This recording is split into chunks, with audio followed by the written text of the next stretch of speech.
کوئی آدمی یہ کہے نہیں بس ہم کو سند وند کچھ چاہیے نہیں ہم کو، اور ہر حدیث نبی کی حدیث صحیح ہوتی ہے، اگر کوئی آدمی یہ صاحب جاننے کے بعد بھی سلف کا طریقہ قبول کرنے کے لیے تیار نہ ہو اور حدیثیں بلا تفریق مان لیتا ہو، تو ایسے آدمی کے لیے تحفے کے طور پر کچھ حدیثیں ہیں، وہ ان میں غور کر لے تو اپنے آپ اس کی سمجھ میں آئے گا کہ نہیں واقعی حدیثوں کی تحقیق کی ضرورت ہے، اس لیے کہ نبی کا نام لے کے بہت ساری اول فول باتیں لوگوں نے بیان کی ہیں۔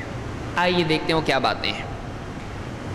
حدیث نمبر 1، اب یہ حدیثیں ہیں اور جھوٹی حدیثیں ہیں۔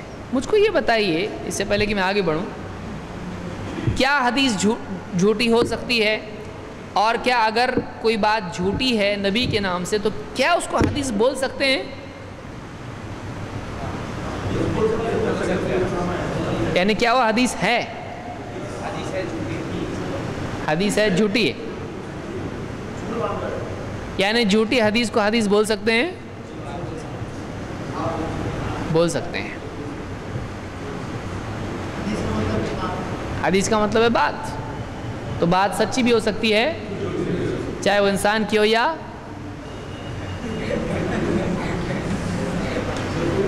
صحیح ہے؟ صرف انسان کی بات جھوٹی ہوتی ہے، تو نبی کون ہوتے ہیں؟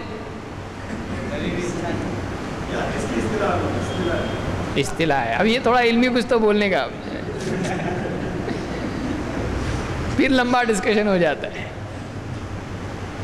حدیث جھوٹی ہو سکتی ہے اس لیے کہ اللہ کے نبی صلی اللہ علیہ وسلم نے خود کہا ہے کہ تمہارے پاس ایسی ایسی حدیثیں لائیں گے جو تمہارے بات تو معلوم ہوا کہ وہ حدیثیں کیا ہوں گی؟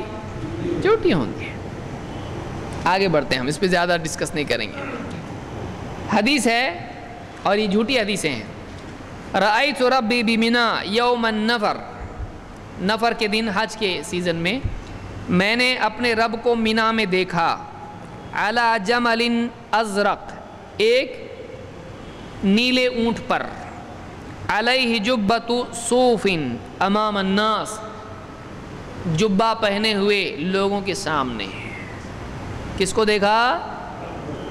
کہاں؟ کس پر؟ اونٹنی پر۔ کیا پہنے ہوئے؟ تو یہ حدیث، یہ بھی حدیث ہے۔ اس کو تذکرۃ الموضوعات میں طاہر پٹھنی نے اس کو ذکر کیا ہے اور کہا کہ موضوع لا اصل لہ، یہ موضوع ہے، اس کی کوئی اصل نہیں، اس کی کوئی اصل نہیں، یعنی اس کی کوئی سند ہی نہیں ہے۔ دوسری روایت سنیے، یہ بھی جھوٹی حدیث ہے۔ بعثت الی الناس کافہ، میں سارے لوگوں کی طرف بھیجا گیا ہوں، یعنی نبی اور رسول بنا کر۔ فَإِن لَّمْ يَسْتَجِيبُوا لِي فَإِلَى الْعَرَبِ، اگر سارے لوگ میری بات نہ مانیں تو پھر میں عرب کی طرف نبی بنا کر بھیجا گیا ہوں۔ فَإِن لَّمْ يَسْتَجِيبُوا لِي فَإِلَى قُرَيْشِ، اگر عرب بھی سب کے سب میری بات نہ مانیں تو پھر میں قریش کی طرف نبی ہوں۔ فَإِن لَّمْ يَسْتَجِيبُوا لِي فَإِلَى بَنِي ہاشم، اور اگر قریش بھی میری بات نہ مانے تو پھر میں صرف بنی ہاشم کی طرف نبی ہوں۔ فَإِن لَّمْ يَسْتَجِيبُوا لِي فَإِلَيَّ وَحْدِي، اور اگر بنی ہاشم بھی میری بات نہ مانے تو پھر میں صرف اپنی طرف ہی نبی بنا کر بھیجا گیا ہوں، یعنی میں میرے لیے نبی ہوں، کسی اور کے لیے نبی نہیں۔ تو پھر میری کوئی بات نہ مانے تو کوئی مسئلہ نہیں ہے، کیونکہ اس نے نبی کی بات نہیں مانا، اس کی طرف ہے ہی نہیں، تو مانے گا کیوں؟ کیسی اوٹ پٹانگ باتیں ہیں۔ یہ حدیث ہے، طبقات ابن سعد میں یہ موجود ہے، ابن سعد نے اس کو روایت کیا ہے، یہ طبقات میں موجود ہے، الطبقات الکبریٰ۔ تو یہ موضوع روایت ہے، جھوٹی روایت ہے۔ اور ایک روایت سنیے پیش خدمت، من اذنب ذنبا، جو کوئی گناہ کر بیٹھے، فعلم ان اللہ تعالی قد اطلع علیہ، اور اس کو معلوم ہو کہ اللہ کو معلوم ہے کہ میں گناہ کر رہا ہوں، غفر لہ، اس کی مغفرت ہو جائے گی، وَإِن لَّمْ يَسْتَغْفِرْ، چاہے وہ استغفار نہ کرے،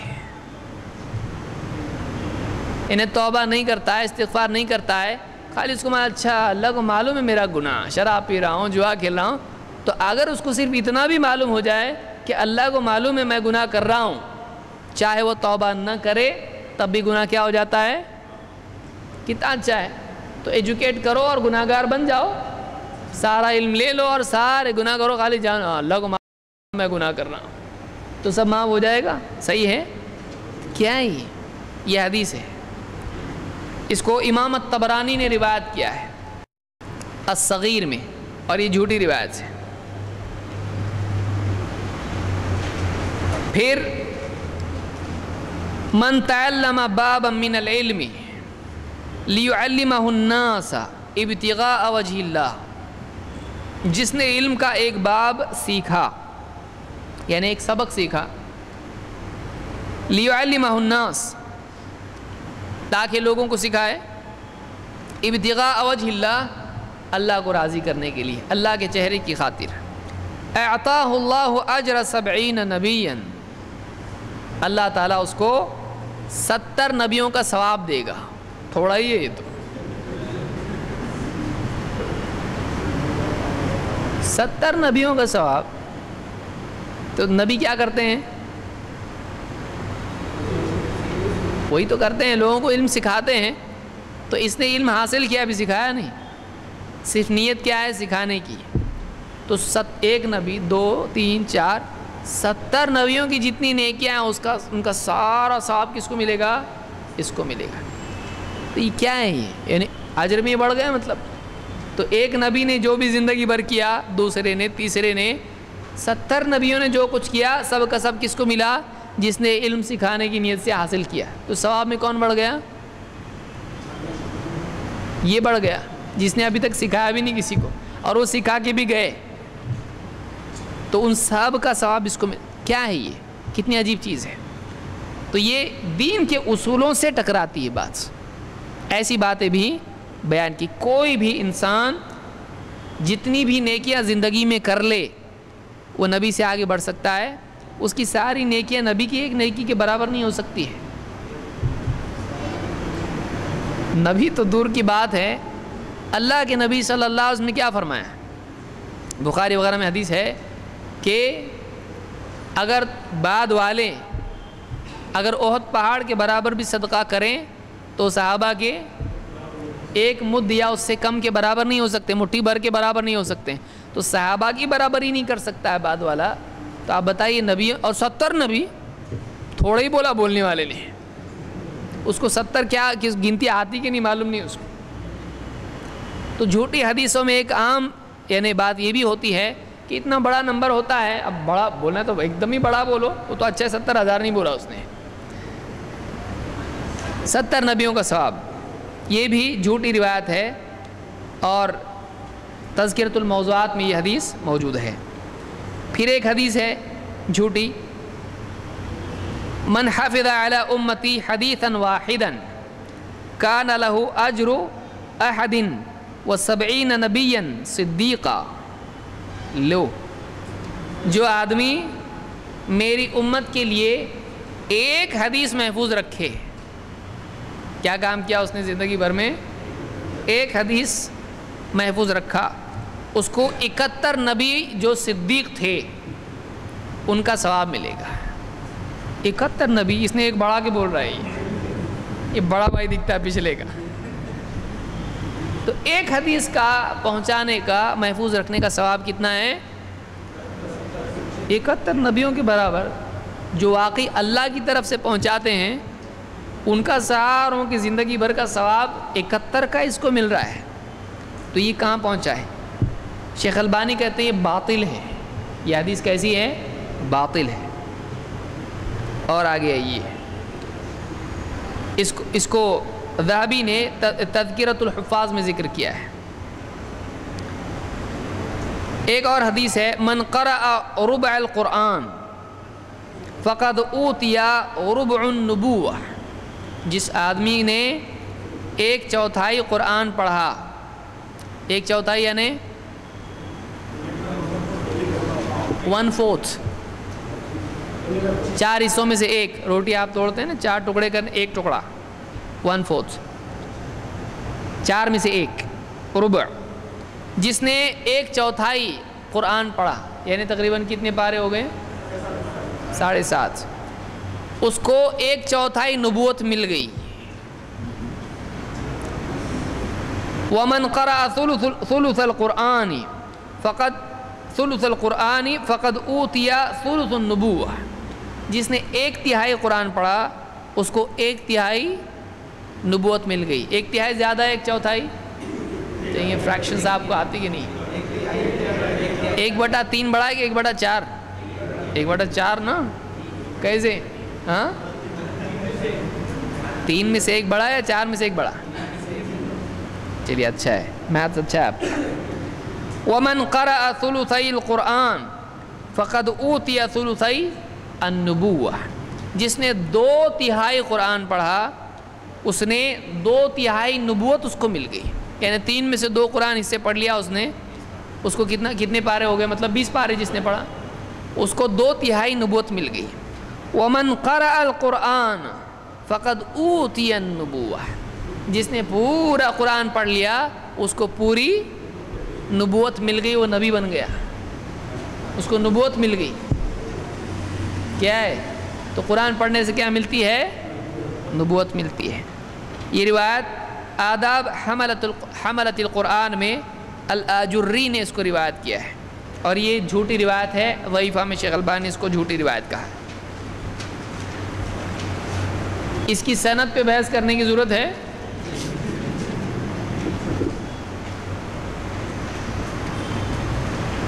ایک روایت ہے کل بدعۃ ضلالہ الا بدعۃ فی عبادہ.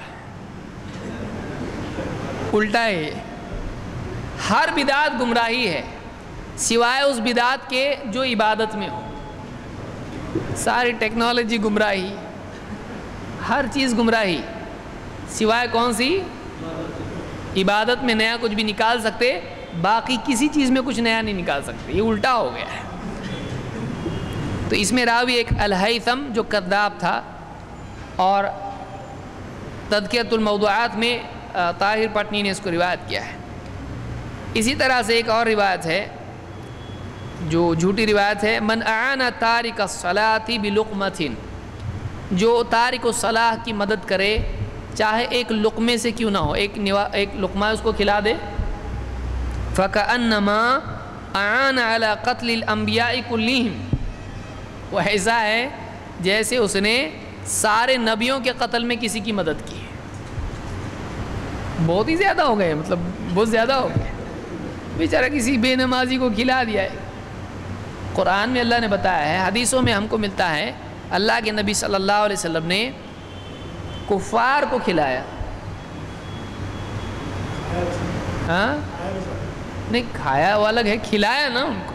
یہاں کھلانے کی بات ہو رہی ہے. تو آپ نے یعنی کھلایا ان کو پہنایا، ان کو دیا، دنیا کی چیزیں دی. تو ان کی اعانت ہوئی کہ نہیں ہوئی؟ تو آپ صلی اللہ علیہ وسلم نے صحابہ نے کفار کی مدد کی ہے، ان کے اوپر رحم کیا ہے، ان کے ساتھ سلوک کیا، ان کو کھلایا پلایا ہے. قیدیوں کو صحابہ کھلاتے تھے. تو یہ ہے کہ جیسے ایسا جیسے سارے نبیوں کے قتل میں اس نے مدد کی، ایک بے نمازی کو کھلایا تھا. تو یہ حدیث کیا ہے؟ یہ جھوٹی روایت ہے. تذکرۃ الموضوعات میں یہ حدیث موجود ہے.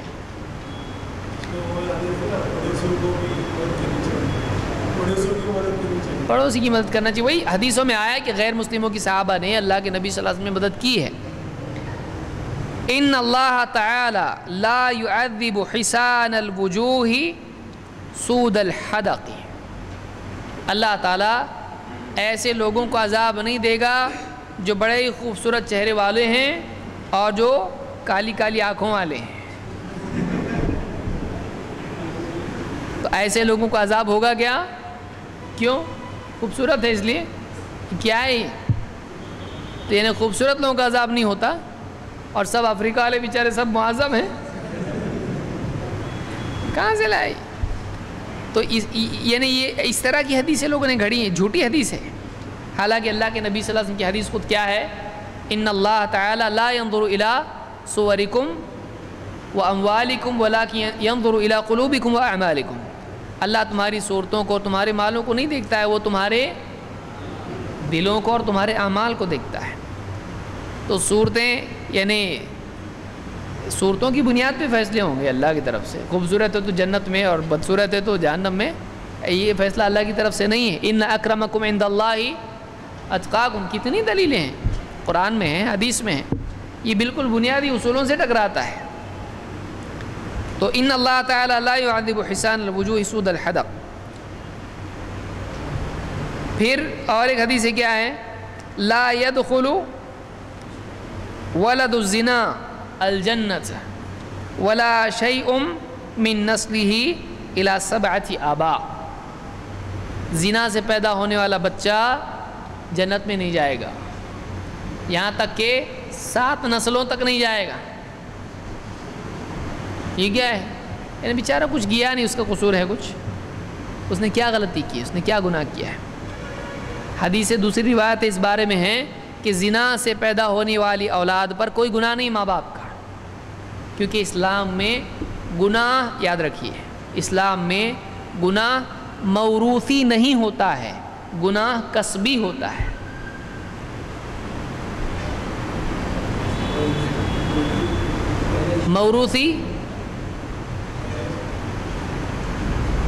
موروثی یعنی وارث، موروث پہ سمجھ سکتے ہیں نا آپ، وارث بننا. باپ نے جائیداد میں کچھ چھوڑ کے گیا تو یہ کیا بنا اس کا، ویسے ہی گناہ بھی چھوڑ کے گیا تو یہ کیا بنا گناہ کا. ہے اسلام میں ایسا؟ تلک امۃ قد خلت لہا ما کسبت ولکم ما کسبتم. یہ ایک امت تھی جو چلی گئی، ان کے لیے وہ ہے جو انہوں نے کمایا، تمہارے لیے وہ ہے جو تم نے کمایا. تو کسبت کسبی، کمانا. تو اسلام میں نیکی اور گناہ کیسے ہیں؟ کسبی ہیں، آدمی کسب کرتا ہے اس کو. موروثی ہوتے ہیں نہیں ہے. تو نوح علیہ السلام کی نیکیوں کا وارث بنا بیٹا؟ نہیں بنا. اور ابراہیم علیہ السلام اپنے باپ کے گناہوں کے وارث بنے؟ نہیں بنے. تو اسلام میں گناہ موروثی نہیں ہوتا ہے، بلکہ کیا ہوتا ہے؟ کسبی ہوتا ہے. تو انسان کی کمائی ہے، اسی کا وہ ذمہ دار ہے. باپ دادا کی وجہ سے کوئی آدمی گنہگار ہوتا ہے؟ اس کے باپ دادا بہت گنہگار تھے تو یہ بھی گنہگار. ایسا ہے اسلام میں؟ نہیں ہے. لیکن کون سے دین میں ایسا ہے؟ پڑھے لکھوں کا دین. عیسائیت میں آج ہے کہ جو بھی انسان پیدا ہوتا ہے وہ کیسا ہے؟ پال نے لکھا ہے تیری ماں نے تجھ کو پاپ میں جنم دیا ہے تو تو پاپی پیدا ہوا ہے. تو گنہگار پیدا ہوتا ہے انسان عیسائیت میں. عجیب بات یہ ہے کہ عیسیٰ علیہ السلام جب سب کے پاپ کے لیے پراشچت کر کے گئے ہیں تو پھر یہ پاپی واپس کیسا پیدا ہوا؟ تو بولتے جب تک کہ وہ ایمان نہیں لاتا ہے تب تک اس کے پاپ دھلیں گے نہیں. تو جب پاپ دھلنے کے لیے ان کی ضرورت تھی، ان کی صلیب پہ چڑھنے کی، تو پھر پاپ بچا کیسا اس کا؟ تو پاپ جانا چاہیے تھا نا. تو معلوم پاپ کے لیے معاف ہونا چاہیے، اپنے گناہوں کو معافی کرانی چاہیے. تو توبہ اللہ سے کرنے کی بجائے ان کو سزا دینے کی کیا ضرورت تھی؟ پھر ویسا بھی تو آدمی کو ایمان لانا پڑے گا نا. ان میں ایمان نہیں لائے گا تو پاک نہیں ہوگا. پھر اسلام میں کہ ایک آدمی ایمان لاتے ہی پاک ہو جاتا ہے، کسی کے مرڈر کی ضرورت نہیں ہے، کسی کے قتل کی ضرورت نہیں ہے.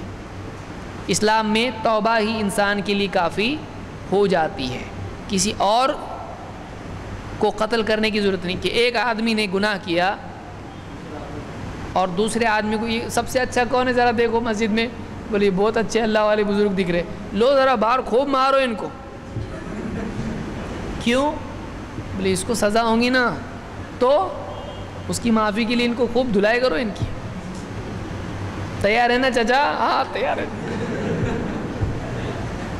مارو خوب.